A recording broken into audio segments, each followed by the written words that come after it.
கிறிஸ்து இயேசுக்குள்ளான உங்கள் அனைவருக்கும் சமாதானம் உண்டாவதாக. இன்றைய தியானத்திற்காக எடுத்துக்கொள்ளப்பட்ட வேத வசனம் சங்கீதம் 37:25. நான் இளைஞனாயிருந்தேன், முதிர் வயது உள்ளவனுமானேன், ஆனாலும் நீதிமான் கைவிடப்பட்டதையும் அவன் சந்ததி அப்பத்துக்கு இறந்து திரிகிறதை நான் காணவில்லை.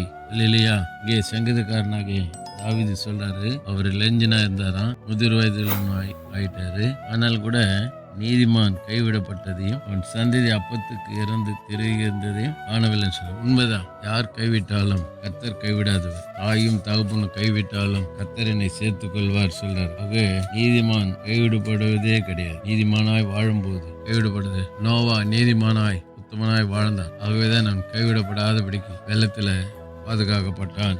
அது மாத்திரமல்ல, அவன் சந்ததி அப்பத்துக்கு இருந்து திரிகிறது நான் காணவில்லைன்னு சொல்ற. உண்மைதான். ஆண்டவருடைய பிள்ளைகள், ஆண்டவரை விசுவாசித்து ஏற்றுக்கொண்டவர்கள், அவர் ரத்னால் கழுவப்பட்டவர்கள், நீதிமான்களாக்கப்பட்டவர்கள், அவருடைய குடும்பம் ஒருபோது அப்பத்துக்காக இருந்ததை காணவில்லை என்று உண்மை. 100% உண்மை. எலியாவை பஞ்சத்திலே காகவின் மூலமாய் போஷித்தார். எலியாவை பஞ்சத்திலே ஒரு சாரிபாத் விதையின் மூலமாய் போஷித்தார். பாருங்க, கைவிடப்பட்டார். அவரு 3 வருஷம் மழை இல்லை.